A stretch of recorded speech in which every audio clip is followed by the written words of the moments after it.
Hello and welcome to another video tutorial Monday. This week I will be showing you how to use a digitally stamped image to create a card.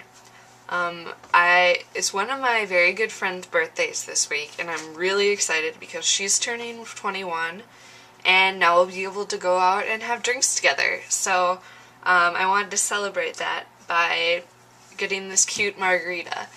And I bought this from whimsydoodles.com.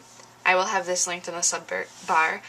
And I thought this was a good example that maybe you don't want to have a stamp around all the time or spend, $10 on a really nice high quality rubber stamp if you're only going to use it a couple times.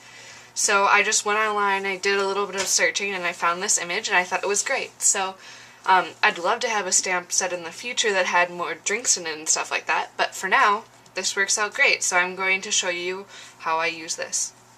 So I just printed this out on some vintage cream cardstock. I sized the image to be about 4.5 inches tall and it's about 3 inches wide. And I think what I'm going to do first is cut it out so that I'll have it in a nice size to put on the front of my card. So I'm just going to cut it out in a rectangle and I'll be right back in a second.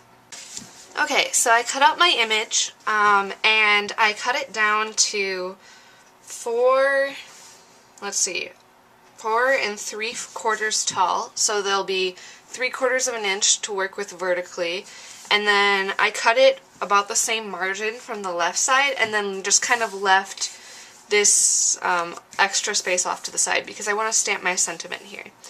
And I also just cut out this card from Aqua Mist cardstock. It's just a standard size card, and this will go on the card something like this. So you can see I kind of left this to hang over here, and I'm just going to trim off the excess. So next what I'm going to do, first I think I'm going to color this image in, and then I think I'll actually put my sentiment. I'm pretty sure I'm going to do Let's Celebrate from this Hip Hip Hooray stamp set from Hero Arts right about here with a different color cardstock and kind of pop it off a little bit. So what I'm going to do is get started on coloring this, and I figured I'm going to use my Copics for this. Since I printed this out with an inkjet printer, it's basically the same thing as stamping it with Memento ink. Since inkjet ink is water soluble, that means that the alcohol from Copic markers isn't going to hurt it at all. So I'm just going to grab a little piece of scrap paper here and test out these colors to see if I like them.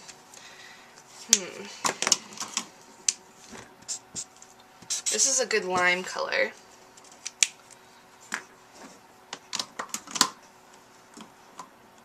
And that'll be a good margarita color.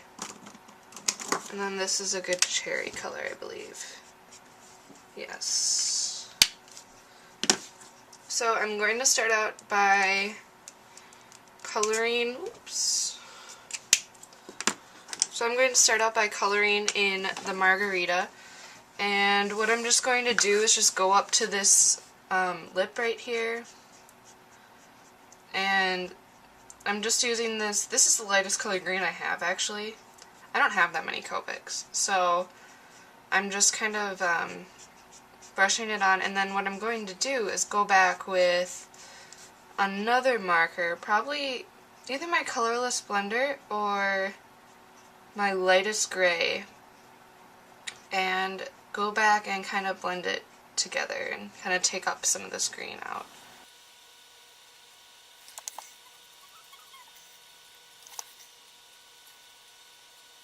So I'm going to take this T1 and go in and just kind of blend this color together. And the T1 is nice because it adds, you can see that there's something there. It's not just white, but it also kind of blends it together so that it's not super vibrant green. And I think I'm just going to keep adding different layers of color until I get it where I want it. So I'm going back and adding a little bit more green here. don't want it to be too dark because I want it to be a, you know, a pretty realistic looking margarita. Okay, and then what I'm going to do is just color in this top part a solid green here. I'm not going to worry about blending this. I actually even might add some of the darker green that I'm going to use on the limes.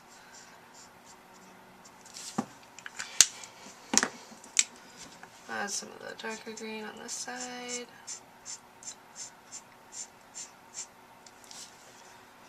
There we go. So we have the margarita colored in. Next I'm just going to go over with this darker green and do the limes. And I mean, this is pretty straightforward. I'm not even going to do much blending here. Mostly just doing the rind. And then I'm going to go back with this darkest green and just add some touches to add some dimension.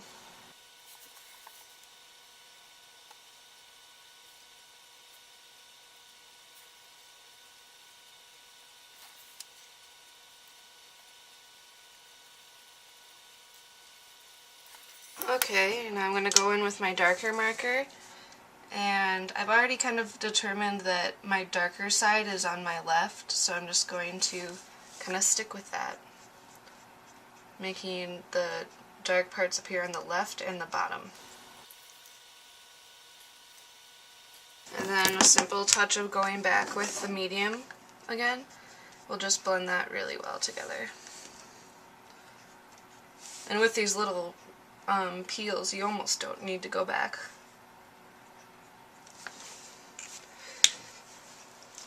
Okay, so next what I'm going to do, I'm going to go back with my lightest green and then do the interior parts of the lime.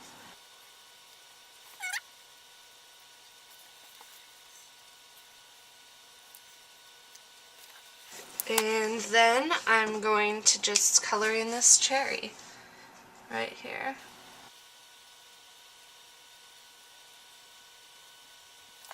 Okay, so I have that.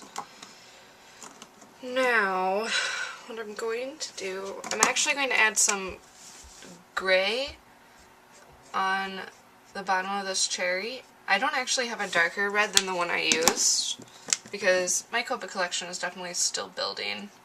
So I'm just going to use that to add some shading. I didn't want it to be super one-dimensional. And then what I'm going to do is just go back once again with my T1, very, very, very light gray, and just kind of go over the edges here of the glass to make sure that it stands out away from the background.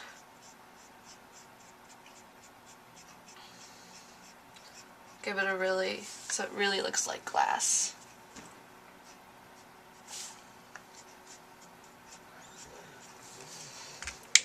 And then I'm just going to use my colorless blender to actually blend this together, which is not what you'd usually use a colorless blender for, but when it's working with this light of a color, it's fine. It's going to take some of the color away, and that's exactly what we want.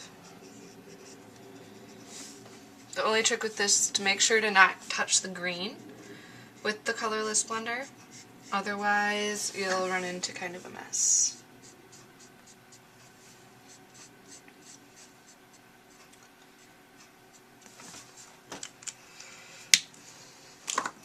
So we have our little margarita image colored in. I think that's looking pretty cute. And then what we're going to do, actually we'll do this last, but at the end I will add some glossy accents to the cherry and maybe actually to the glass itself. But I don't want to do that yet because I don't want to have to worry about touching it and getting them and worrying about smearing it. So next what I'm going to do is I have my finished colored margarita image. As you can see, I need to change my trimmer blade because it's getting kind of raggedy along the edges.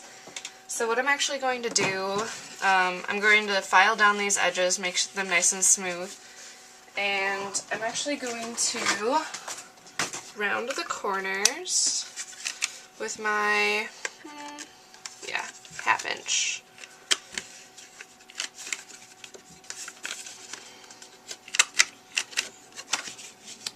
Looks good.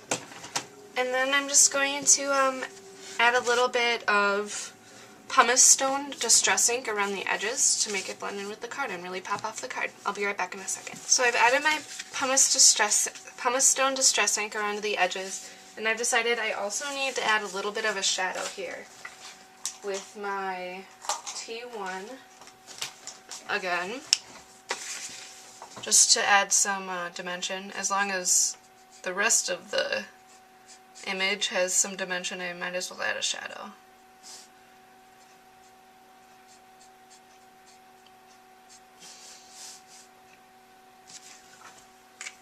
And you can see it's just very, very light, but it does help kind of give it some ground.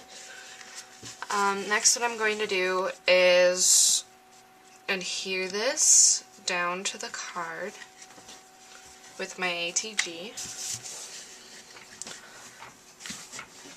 So I have adhered my image down to the card, and next what I want to do is add this sentiment.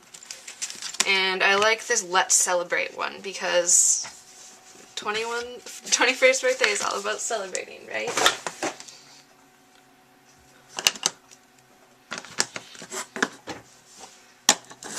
So I stamped my image. I'm just going to trim it out really quickly and I'll be right back. I'm just going to trim off the corners with my 1/4 inch. Since I did the 1/2 inch on the other part, I figured this would match pretty well.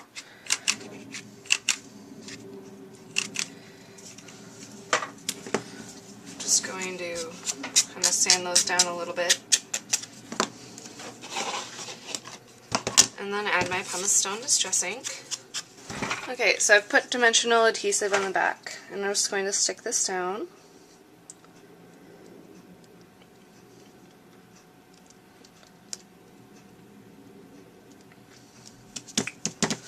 Trim off the excess here, and then I'm going to finish it off with some more pumice stone on the edge, just to match the other 2 edges of the card, or the other 3, I guess. And I'm just going to go around the whole outside of this blue piece. Now the only thing that I really see missing from this is maybe a little bit of stitching around the edge, so that's what I'm going to do. I'm just going to punch some holes around the edge and then stitch it with this same color of purple. So I'm just going to get out my mat again. This is just an old mouse pad. And use my retractable paper piercer. This is from Tonic Studios by Tim Holtz and Ranger, I believe. And I'm just going to go around the outside like this. Now I'm just going to start stitching through this. I'm going to start from the outside going in, and that way I'll just be able to tape this tail around the other side, like so, with some washi tape. I'll use this color since it kind of matches the card that I'm doing.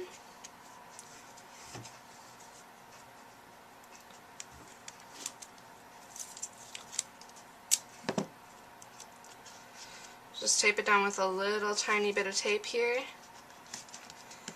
And then I can just keep going stitching in and out around the card. And I'll be back in a second.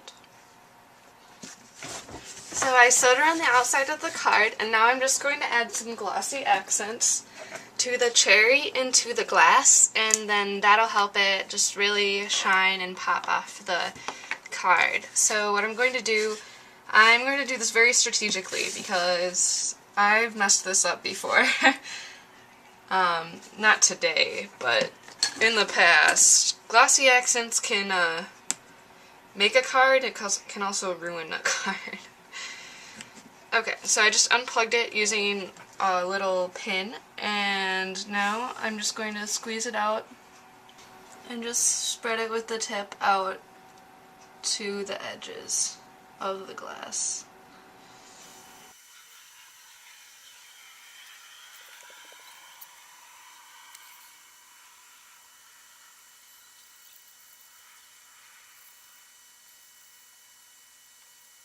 And I'm just going to add a little bit to the cherry as well.